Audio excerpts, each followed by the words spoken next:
नमस्कार। एक दुखद खबर जो सुबह ही हमने अपनी जनता के समक्ष अपडेट दे दिया था। त्रिलोचन सिंह वज़ीर जो कि टीएस वज़ीर के नाम से जाने जाते, नाम जानी मानी हस्ती जम्मू की, और बताना चाहेंगे कि नेशनल कॉन्फ्रेंस के फॉर्मर जो एमएलसी रह चुके और साथ ही साथ गुरुद्वारा प्रबंधक कमेटी के प्रधान और कहीं ना कहीं जो कि ट्रांसपोर्ट यूनियन के प्रधान भी रह चुके और हमेशा हम जनता की आवाज़ को उठाते हैं त्रिलोचन सिंह वज़ीर।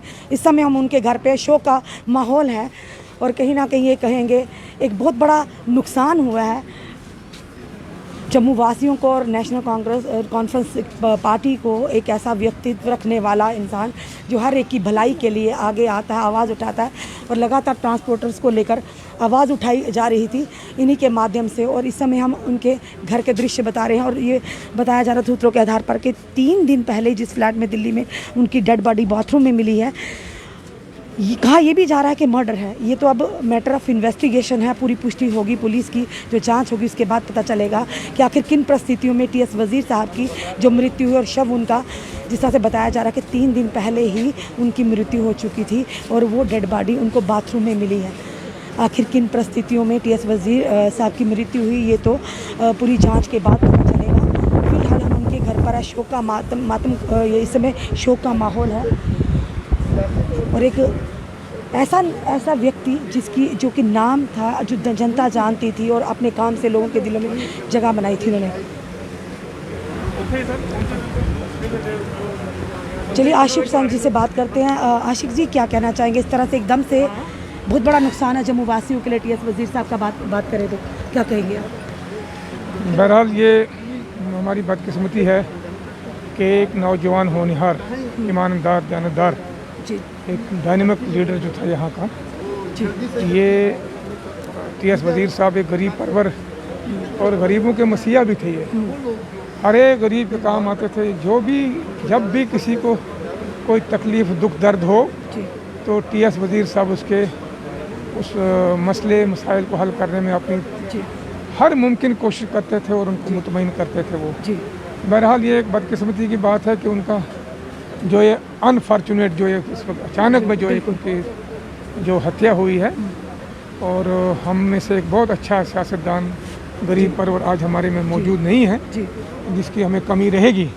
और हम यही कह सकते हैं दिल्ली सरकार को और हमारी स्टेट की सरकार को कि वो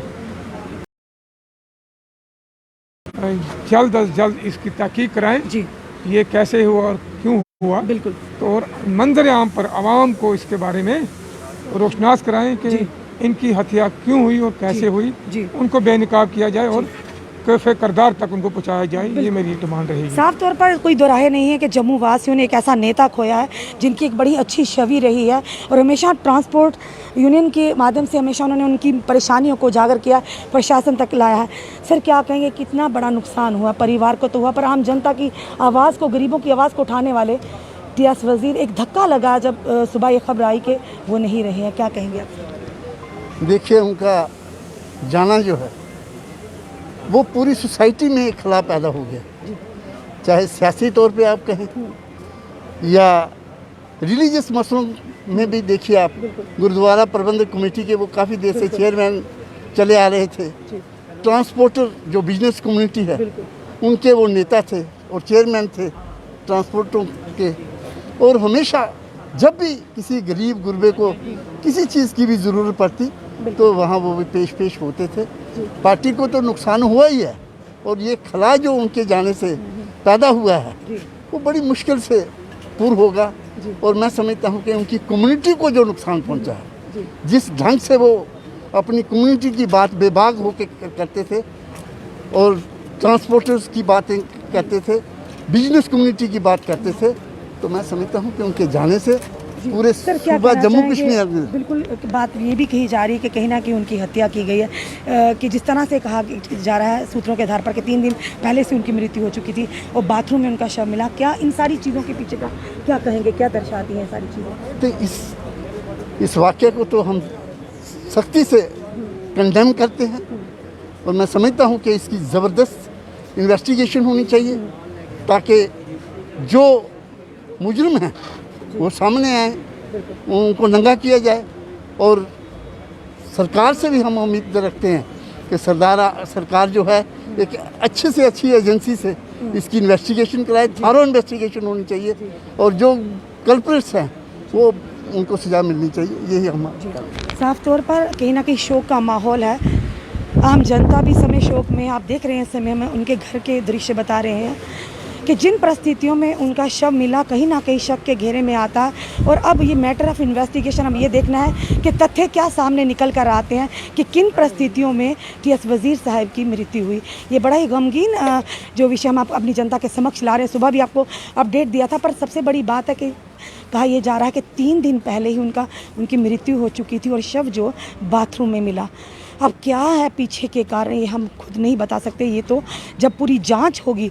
और यहाँ पे परिजनों का और जो यहाँ के आसपास के लोग हैं उनका भी यही कहना कि इसकी कड़ी से कड़ी जांच होनी चाहिए और निष्पक्ष जांच होनी चाहिए। और तथ्य क्या है, किन परिस्थितियों में उनकी मृत्यु हुई, वो सच सामने ज़रूर आना चाहिए, जिसका जनता भी और उनके परिजन भी इंतज़ार कर रहे हैं। चलिए हमारे साथ सरपंच बलविंदर सिंह जी जुड़े हैं। सर क्या कहेंगे, टीएस वज़ीर कितना बड़ा लॉस है, नुकसान है एक कम्युनिटी के लिए, एक आम जनता के लिए, जम्मू वासियों के लिए, सोसाइटी के लिए, क्या कहेंगे आप? देखिए, मुझे जब सुबह पता चला तो मुझे बड़ा दुख हुआ, क्योंकि ये मेरे पॉलिटिकल गुरु थे। मैं गांधीनगर कॉन्स्टिट्यूंसी से नेशनल कॉन्फ्रेंस का एक ही इकलौता मैं सरपंच हूँ। मुझे ज्वाइन करवाने वाले ही यही हैं, मेरे ये मामा जी हैं।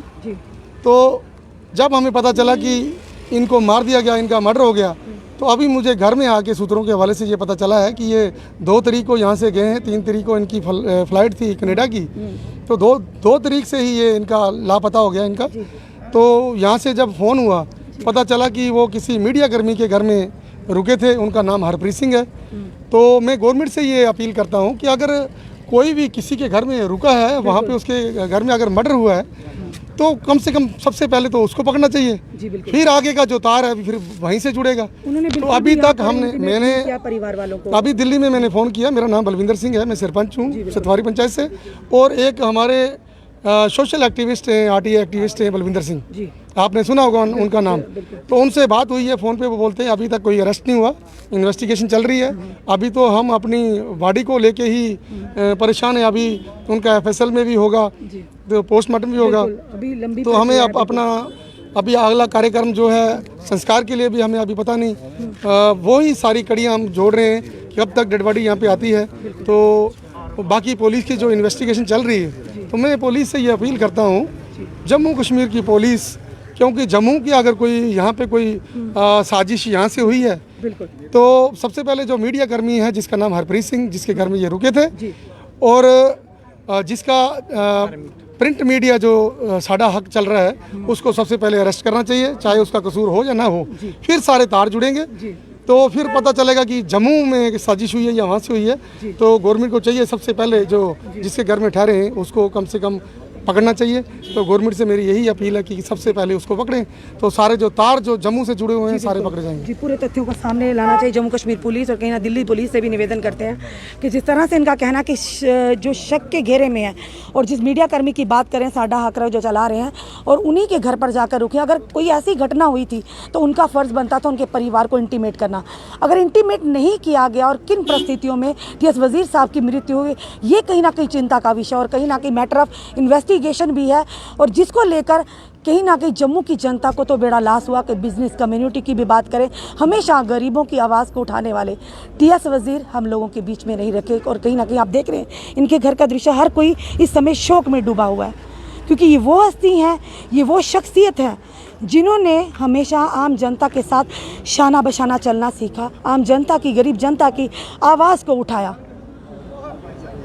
जात पात धर्म के नाम को, उनकी राजनीति को छोड़कर, क्योंकि फार्मर MLC रह चुके हैं, नेशनल कॉन्फ्रेंस के गुरुद्वारा प्रबंधक कमेटी के प्रधान, और साथ ही साथ जो कि ट्रांसपोर्टर एसोसिएशन के भी प्रधान रह चुके हैं। और एक बहुत बड़ा लॉस है कहीं ना कहीं बिजनेस कम्युनिटी के साथ साथ ये कहेंगे कि जम्मू वासियों के लिए भी एक बहुत ही दुखद खबर हम इस समय लाइव दृश्य बता रहे हैं इनके घर के। चलिए बात भी करते हैं, इनसे भी करते हैं, और भी लोग खड़े हैं। जी सर, सबसे पहले अपना नाम सर बताइए। मैं Farman Ali, transport company chairman, transport company association. क्या कहेंगे सर, जिन परिस्थितियों में उनका शव मिलना और इनको घर वालों को इंटीमेट ना करना, उसके बाद गरीबों की आवाज़ को उठाना, मजलूमों की आवाज़ को उठाना, ट्रांसपोर्टर्स के लिए हमेशा आवाज़ उठाना, कितना बड़ा लॉस हुआ है? बहुत बड़ा लॉस है। वज़ीर साहब हमारे एक गर्दावर नेता थे। ये एक सिख कम्युनिटी को नुकसान नहीं हुआ, ये आम इंसान को नुकसान हुआ है। मैं एक बात आपको बताना चाहता हूँ जो हर इंसान को नहीं पता है, कि मैंने खुद अपनी आंखों से देखा हुआ है कि वज़ीर साहब ने कम से कम 1500 लेडीज़ की, जो विडो लेडीज़ होती थी अपने कॉन्स्टिट्यूंसी की, उनको अपनी जेब से पेंशन दिया करते थे। 1000 रुपया 1 मंथ पेंशन दिया करते थे वज़ीर साहब। इतने नेक दिल इंसान और इतना वफ़ादार इंसान, अपनी कौम का हर इंसान का, अगर उसके साथ ऐसा हो सकता है तो आम इंसान कैसे सेफ रह सकता है। और इस कम्युनिटी को भी बहुत बड़ा नुकसान हुआ ऐसे गर्दावर नेता का। और हमारी ट्रांसपोर्ट जो लाइन है, हमारे ट्रांसपोर्टरों को बहुत ज़्यादा नुकसान हुआ कि हमारे बहुत बड़े गर्दावर नेता थे।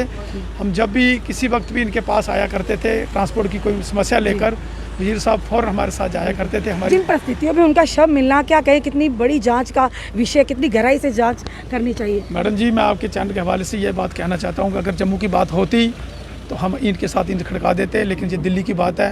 अब दिल्ली दूर है, हम वहाँ सारे लोग नहीं पहुँच सकते। कुछ टीम जो गई हुई है वो जैसे जैसे इन्फॉर्मेशन वहाँ से आती जाएगी हम आपसे शेयर करता जाएंगे। लेकिन जो भी हुआ गलत हुआ, हमारा गर्दावर नेता हमसे छीन गया। कहीं ना कहीं बहुत बड़ा नुकसान है। साफ तौर पर फरमान अली जी का कहना, जिस तरह से मुस्लिम शिया फेडरेशन के जो प्रधान थे आशिक हुसैन, उन्होंने भी अपनी बात रखी। और साथ ही हमने बताया अभी आपको विक्रम रंधावा जो भाजपा के नेता हैं वो भी यहाँ पर पहुँच चुके हैं।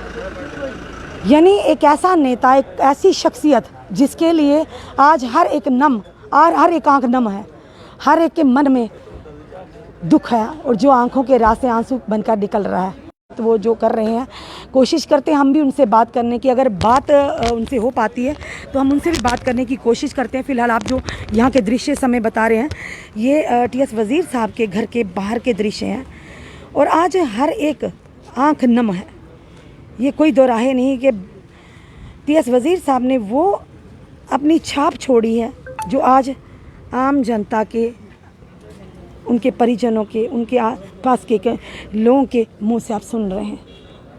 एकदम से इस तरह का वाक़या आना कहीं ना कहीं बहुत बड़ा धक्का है।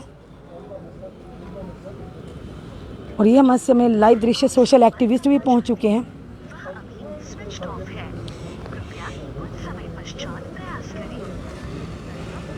क्योंकि इस समय जो बात हम कर रहे हैं बलविंदर जी से, वो कोशिश कर रहे हैं हम उनसे बात करने की, पर उनका स्विच ऑफ आ रहा है। तो ये भी देख रहे हैं हम कि किस तरह से बात करने की कोशिश करते हैं। अगर उनकी बात हो जाती है तो ज़रूर हम बात करने की कोशिश भी करते हैं उनसे कि इस समय उनके घर के बाहर हैं, कि आखिर वो दिल्ली पहुँचे हैं, किस तरह का वो, क्या वहाँ के अपडेट हैं, क्या वहाँ का माहौल है, किस तरह से।